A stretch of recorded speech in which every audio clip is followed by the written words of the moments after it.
Paper 171. On the way to Jerusalem.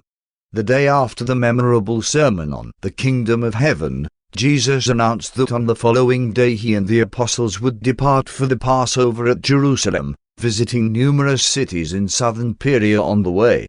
The address on the kingdom and the announcement that he was going to the Passover set all his followers to thinking that he was going up to Jerusalem to inaugurate the temporal kingdom of Jewish supremacy. No matter what Jesus said about the non-material character of the kingdom, he could not wholly remove from the minds of his Jewish hearers the idea that the Messiah was to establish some kind of nationalistic government with headquarters at Jerusalem. What Jesus said in his Sabbath sermon only tended to confuse the majority of his followers. Very few were enlightened by the Master's discourse.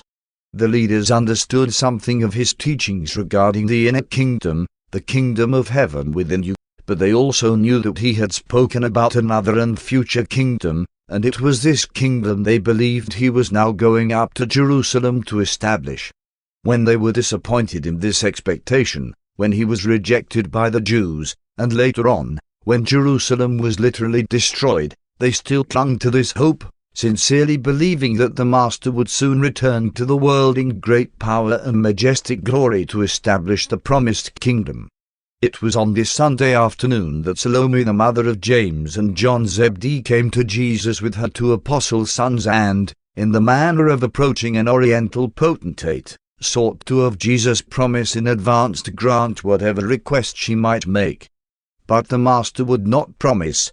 Instead, he asked her, "What do you want me to do for you?" Then answered Salome, "Master, now that you are going up to Jerusalem to establish the kingdom, one would ask you in advance to promise me that these my sons shall have honor with you, the one to sit on your right hand and the other to sit on your left hand in your kingdom." When Jesus heard Salome's request, he said, "Woman, you know not what you ask." And then, looking straight into the eyes of the two honor-seeking apostles, he said, "Because one have long known and loved you, because one have even lived in your mother's house, because Andrew has assigned you to be with me at all times, therefore do you permit your mother to come to me secretly, making this unseemly request. But let me ask you, are you able to drink the cup one am about to drink?" And without a moment for thought, James and John answered, "Yes, Master, we are able." Says Jesus, "One am saddened that you know not why we go up to Jerusalem. One am grieved that you understand not the nature of my kingdom.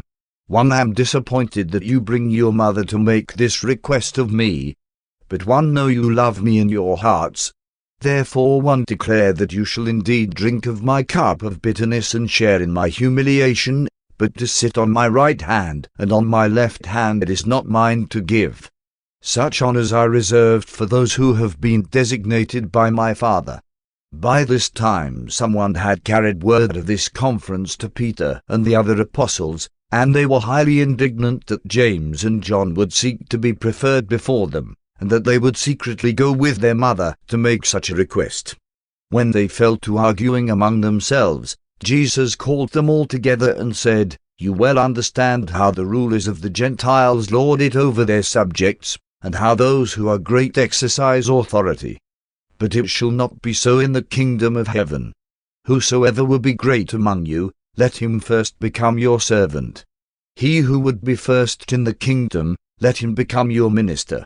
One declare to you that the Son of Man came not to be ministered to but to minister. And one now go up to Jerusalem to lay down my life in the doing of the Father's will and in the service of my brethren." When the apostles heard these words, they withdrew by themselves to pray. That evening, in response to the labors of Peter, James and John made suitable apologies to the 10 and were restored to the good graces of their brethren.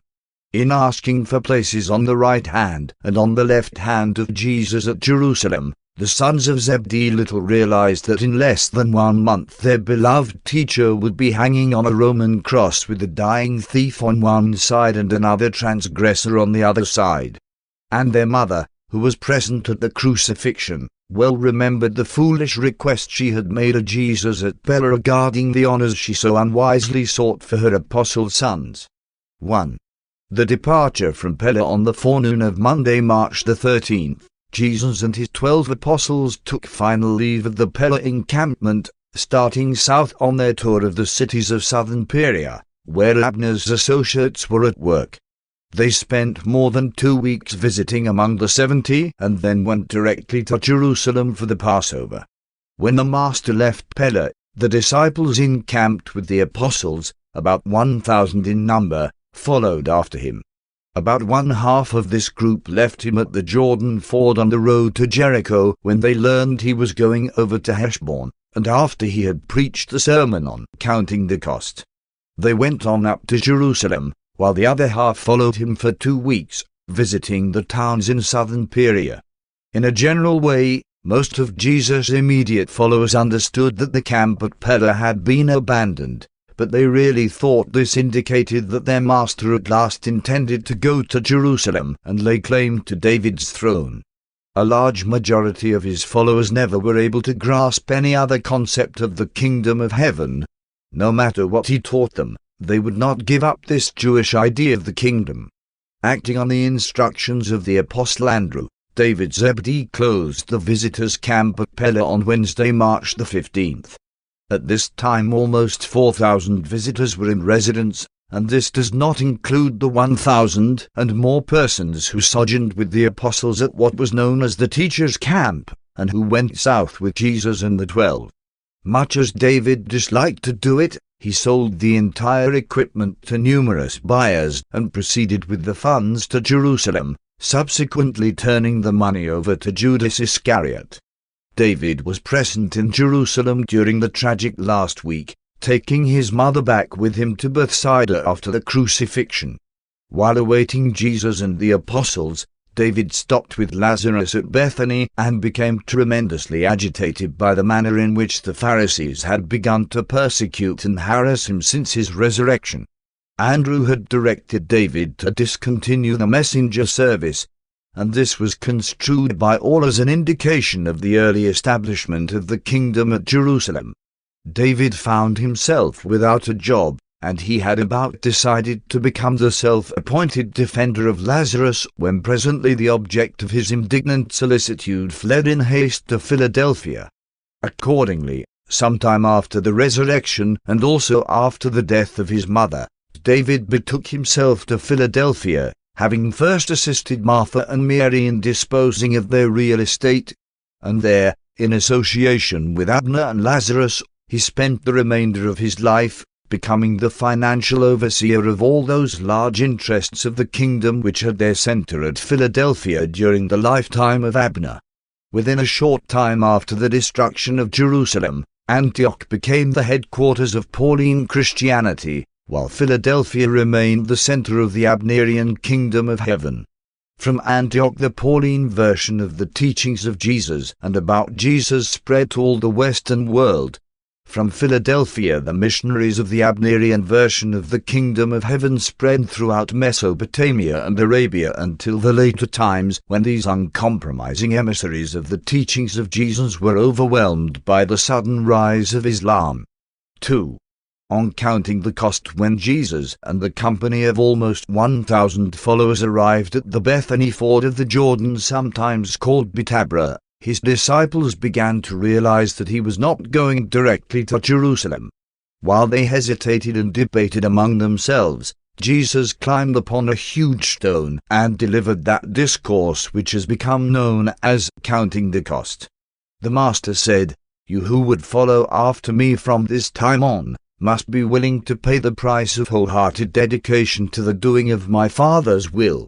If you will be my disciples, you must be willing to forsake father, mother, wife, children, brothers, and sisters. If any one of you would now be my disciple, you must be willing to give up even your life, just as the Son of Man is about to offer up his life for the completion of the mission of doing the Father's will on earth and in the flesh. If you are not willing to pay the full price, you can hardly be my disciple. Before you go further, you should each sit down and count the cost of being my disciple. Which one of you would undertake to build a watchtower on your lands without first sitting down to count up the cost, to see whether you had money enough to complete it? If you fail thus to reckon the cost, after you have laid the foundation, you may discover that you are unable to finish that which you have begun, and therefore will all your neighbors mock you, saying, Behold, this man began to build but was unable to finish his work. Again, what king, when he prepares to make war upon another king, does not first sit down and take counsel as to whether he will be able, with 10,000 men, to meet him who comes against him with 20,000? If the king cannot afford to meet his enemy, because he is unprepared, he sends an embassy to this other king, even when he is yet a great way off, asking for terms of peace. Now, then, must each of you sit down and count the cost of being my disciple. From now on you will not be able to follow after us, listening to the teaching and beholding the works. You will be required to face bitter persecutions and to bear witness for this gospel in the face of crushing disappointment. If you are unwilling to renounce all that you are and to dedicate all that you have, then are you unworthy to be my disciple. If you have already conquered yourself within your own heart, you need have no fear of that outward victory which you must presently gain when the Son of Man is rejected by the chief priests and the Sadducees and is given into the hands of mocking unbelievers. Now should you examine yourself to find out your motive for being my disciple. If you seek honor and glory, if you are worldly minded, you are like the salt when it has lost its savor. And when that which is valued for its saltiness has lost its savor, wherewith shall it be seasoned? Such a condiment is useless. It is fit only to be cast out among the refuse. Now have one warned you to turn back to your homes in peace, if you are not willing to drink with me the cup which is being prepared. Again and again have one told you that my kingdom is not of this world, but you will not believe me. He who has ears to hear, let him hear what one say. Immediately after speaking these words, Jesus, leading the 12, started off on the way to Heshbon, followed by about 500. After a brief delay the other half of the multitude went on up to Jerusalem. His apostles, together with the leading disciples, thought much about these words, but still they clung to the belief that, after this brief period of adversity and trial, the kingdom would certainly be set up somewhat in accordance with their long-cherished hopes. 3. The Pyrenean tour for more than 2 weeks. Jesus and the 12, followed by a crowd of several hundred disciples, journeyed about in southern Syria, visiting all of the towns wherein the 70 labored. Many Gentiles lived in this region, and since few were going up to the Passover feast at Jerusalem, the messengers of the kingdom went right on with their work of teaching and preaching. Jesus met Abner at Heshbon, and Andrew directed that the labors of the 70 should not be interrupted by the Passover feast. Jesus advised that the messengers should go forward with their work in complete disregard of what was about to happen at Jerusalem. He also counseled Abner to permit the women's corps, at least such as desired, to go to Jerusalem for the Passover. And this was the last time Abner ever saw Jesus in the flesh. His farewell to Abner was, "My son, one, know you will be true to the kingdom, and one, pray the Father to grant you wisdom that you may love and understand your brethren." As they traveled from city to city, large numbers of their followers deserted to go on to Jerusalem, so that, by the time Jesus started for the Passover, the number of those who followed along with him day by day had dwindled to less than 200. The apostles understood that Jesus was going to Jerusalem for the Passover. They knew that the Sanhedrin had broadcast a message to all Israel that he had been condemned to die, and directing that anyone knowing his whereabouts should inform the Sanhedrin.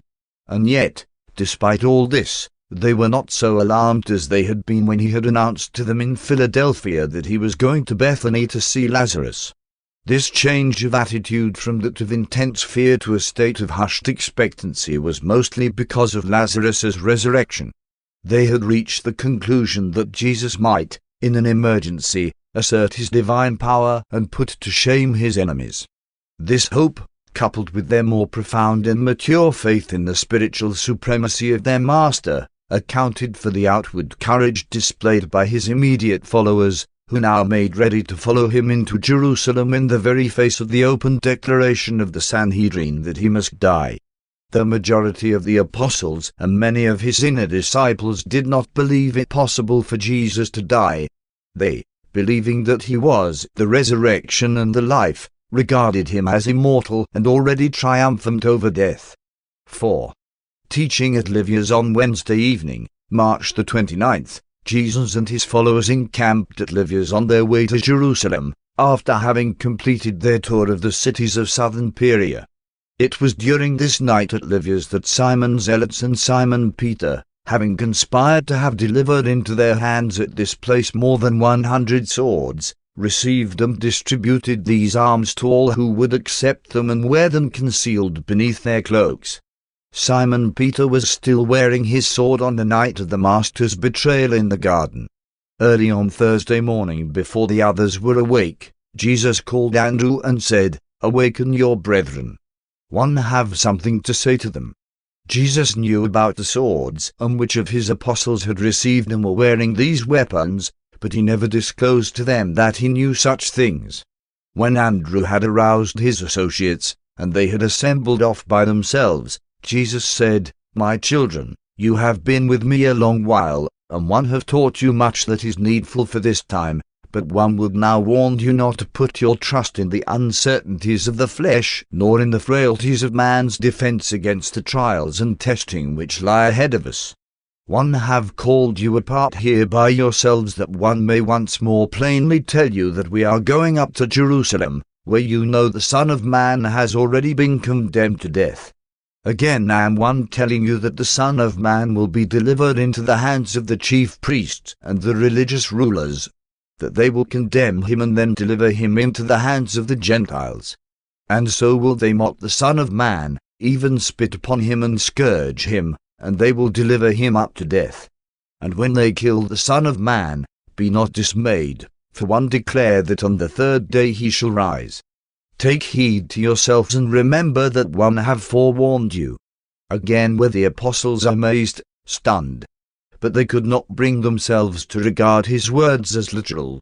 They could not comprehend that the Master meant just what he said. They were so blinded by their persistent belief in the temporal kingdom on earth, with headquarters at Jerusalem, that they simply could not, would not, permit themselves to accept Jesus' words as literal. They pondered all that day as to what the Master could mean by such strange pronouncements. But none of them dared to ask him a question concerning these statements. Not until after his death did these bewildered apostles wake up to the realization that the Master had spoken to them plainly and directly in anticipation of his crucifixion.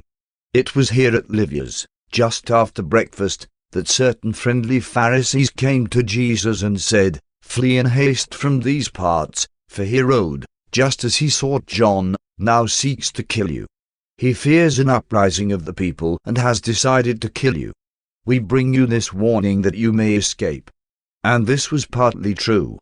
The resurrection of Lazarus frightened and alarmed Herod, and knowing that the Sanhedrin had dared to condemn Jesus, even in advance of a trial, Herod made up his mind either to kill Jesus or to drive him out of his domains. He really desired to do the latter, since he so feared him that he hoped he would not be compelled to execute him. When Jesus heard what the Pharisees had to say, he replied, "One well know about Herod and his fear of this gospel of the kingdom.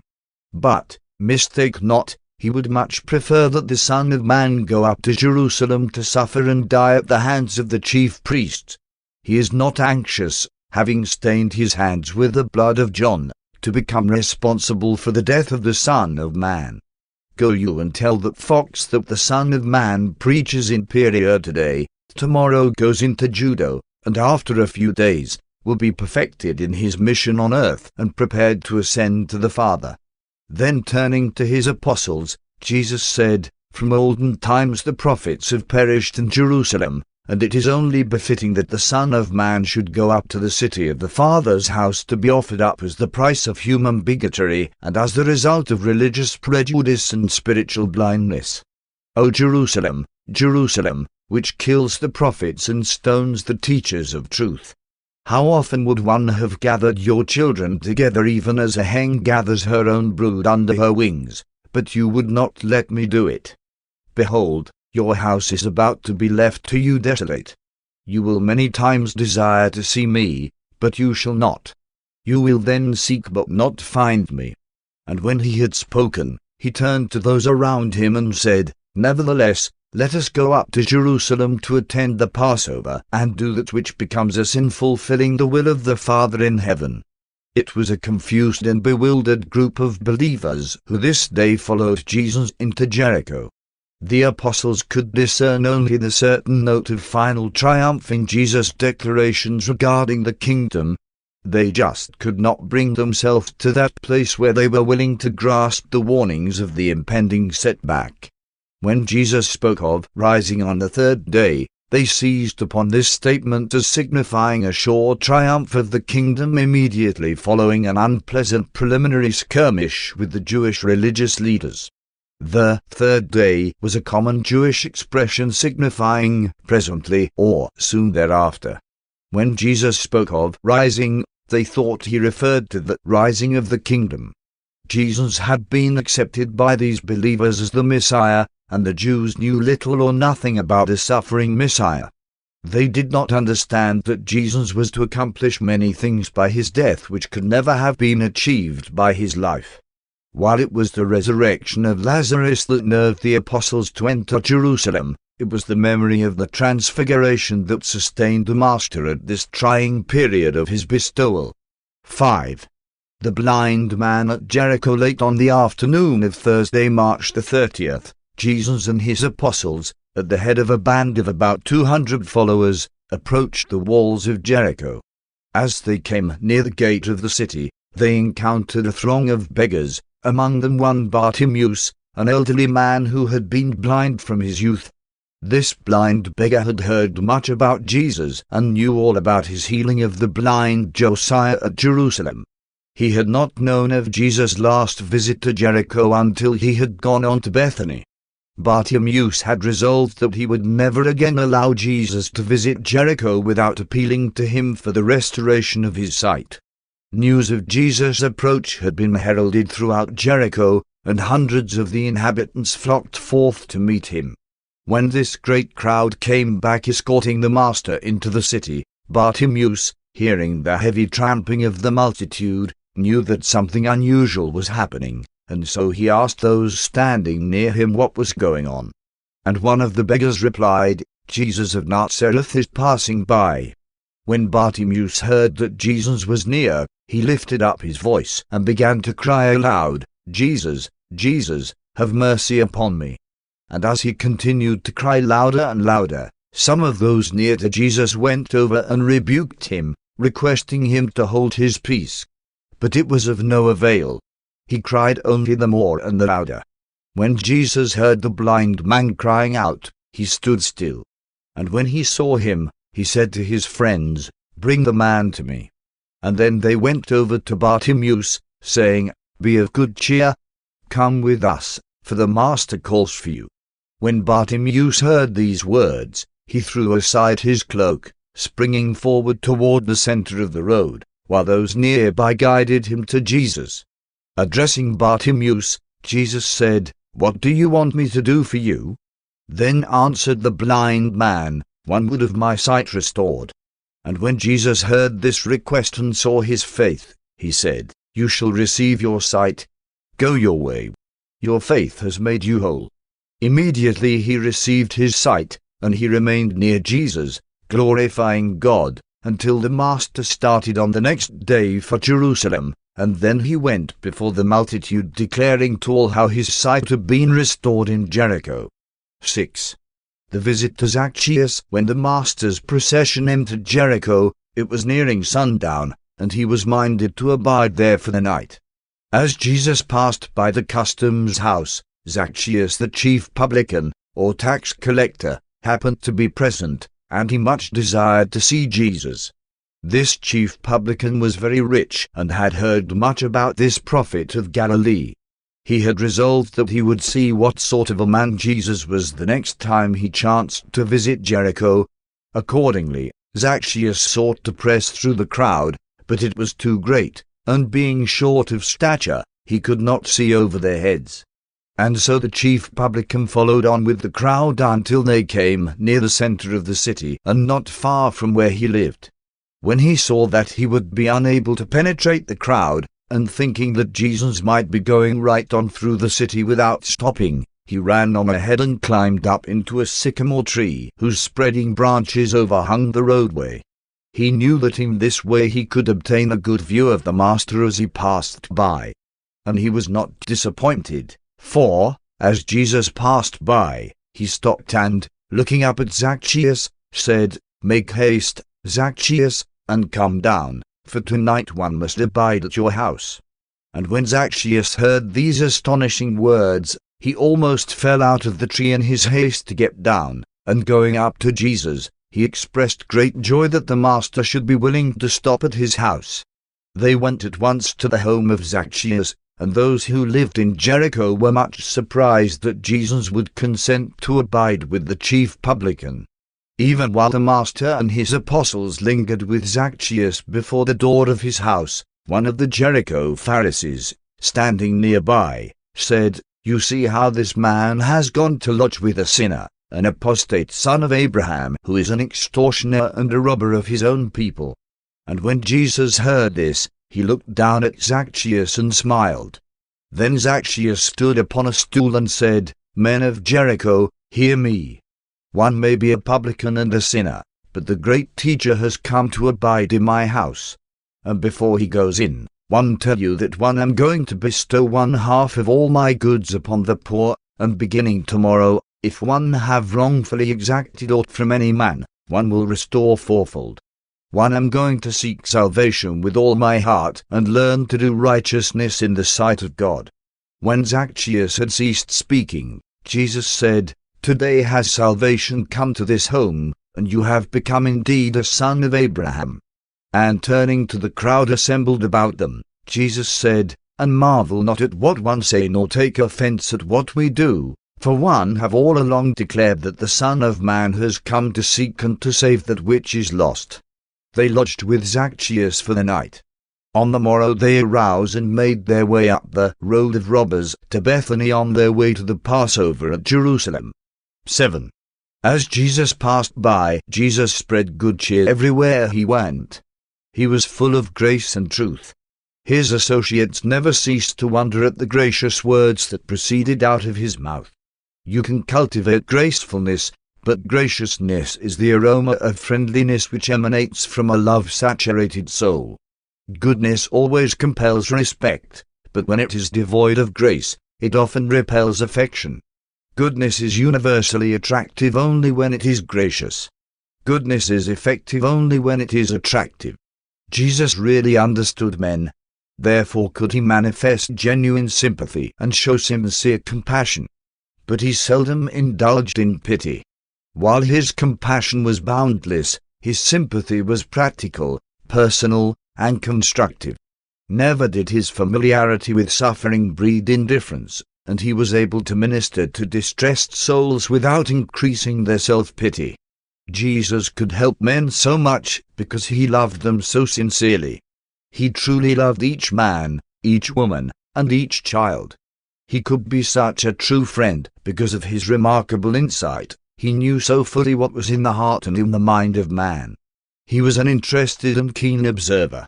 He was an expert in the comprehension of human need, clever in detecting human longings. Jesus was never in a hurry.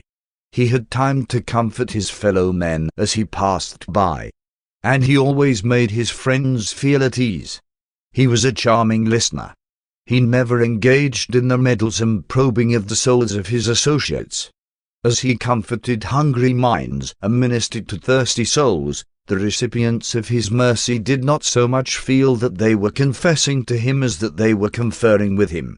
They had unbounded confidence in him because they saw he had so much faith in them. He never seemed to be curious about people, and he never manifested a desire to direct, manage, or follow them up. He inspired profound self-confidence and robust courage in all who enjoyed his association. When he smiled on a man, that mortal experienced increased capacity for solving his manifold problems. Jesus loved men so much and so wisely that he never hesitated to be severe with them when the occasion demanded such discipline. He frequently set out to help a person by asking for help. In this way he elicited interest, appealed to the better things in human nature. The Master could discern saving faith in the gross superstition of the woman who sought healing by touching the hem of his garment. He was always ready and willing to stop a sermon or detain a multitude while he ministered to the needs of a single person, even to a little child. Great things happened not only because people had faith in Jesus, but also because Jesus had so much faith in them. Most of the really important things which Jesus said or did seemed to happen casually, as he passed by. There was so little of the professional, the well-planned, or the premeditated in the Master's earthly ministry.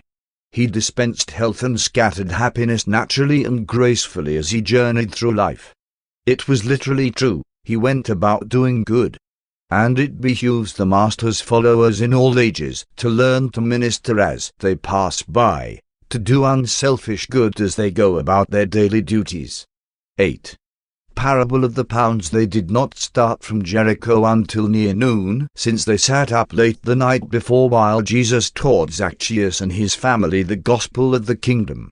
About halfway up the ascending a road to Bethany the party paused for lunch, while the multitude passed on to Jerusalem, not knowing that Jesus and the apostles were going to abide that night on the Mount of Olives.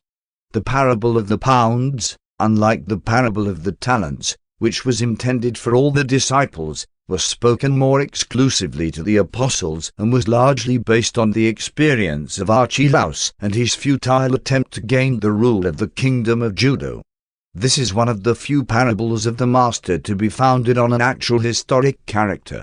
It was not strange that they should have had Archelaus in mind, inasmuch as the house of Zacchaeus in Jericho was very near the ornate palace of Archelaus, and his aqueduct ran along the road by which they had departed from Jericho.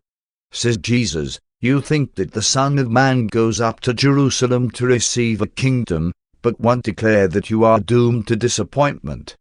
Do you not remember about a certain prince who went into a far country to receive for himself a kingdom, but even before he could return, the citizens of his province, who in their hearts had already rejected him, sent an embassy after him, saying, 'We will not have this man to reign over us.' As this king was rejected in the temporal rule, so is the Son of Man to be rejected in the spiritual rule.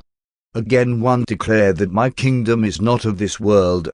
But if the Son of Man had been accorded the spiritual rule of his people, he would have accepted such a kingdom of men's souls, and would have reigned over such a dominion of human hearts. Notwithstanding that they reject my spiritual rule over them, one will return again to receive from others such a kingdom of spirit as is now denied me. You will see the Son of Man rejected now, but in another age that which the children of Abraham now reject will be received and exalted. And now, as the rejected nobleman of this parable, one would call before me my 12 servants, special stewards, and giving into each of your hands the sum of £1, one would admonish each to heed well my instructions, that you trade diligently with your trust fund, while one am away, that you may have wherewith to justify your stewardship when one return, when a reckoning shall be required of you. And even if this rejected son should not return, another son will be sent to receive this kingdom, and this son will then send for all of you to receive your report of stewardship and to be made glad by your gains. And when these stewards were subsequently called together for an accounting, the first came forward, saying, 'Lord, with your pound one have made 10 pounds more.' And his master said to him, 'Well done, you are a good servant. Because you have proved faithful in this matter, one will give you authority over 10 cities. And the second came, saying, 'Your pound left with me, Lord, has made 5 pounds. And the master said, 'One will accordingly make you ruler over 5 cities. And so on down through the others until the last of the servants, on being called to account, reported, Lord, behold, here is your pound, which one have kept safely done up in this napkin. And this one did because one feared you. One believed that you were unreasonable, seeing that you take up where you have not laid down, and that you seek to reap where you have not sown. Then said his Lord, You negligent and unfaithful servant, one will judge you out of your own mouth. You knew that one reap where one have apparently not sown. Therefore you knew this reckoning would be required of you. Knowing this, you should have at least given my money to the banker, that at my coming one might have had it with proper interest. And then said this ruler to those who stood by, Take the money from this slothful servant, and give it to him who has 10 pounds. And when they reminded the master that such a one already had 10 pounds, he said, To everyone who has shall be given more, but from him who has not, even that which he has shall be taken away from him. And then the apostles sought to know the difference between the meaning of this parable and that of the former parable of the talents, but Jesus would only say, in answer to their many questions, Ponder well these words in your hearts, while each of you finds out their true meaning. It was Nathanael who so well taught the meaning of these two parables in the after years, summing up his teachings in these conclusions. 1. Ability is the practical measure of life's opportunities.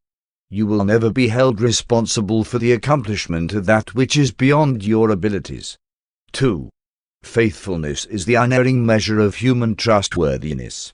He who is faithful in little things is also likely to exhibit faithfulness in everything consistent with his endowments. 3. The master grants the lesser reward for lesser faithfulness when there is like opportunity. 4. He grants a like reward for like faithfulness when there is lesser opportunity. When they had finished their lunch, and after the multitude of followers had gone on toward Jerusalem, Jesus, standing there before the apostles in the shade of an overhanging rock by the roadside, with cheerful dignity and a gracious majesty pointed his finger westward, saying, Come, my brethren, let us go on into Jerusalem, there to receive that which awaits us. Thus shall we fulfill the will of the Heavenly Father in all things. And so Jesus and his apostles resumed this, the Master's last journey to Jerusalem in the likeness of the flesh of mortal man.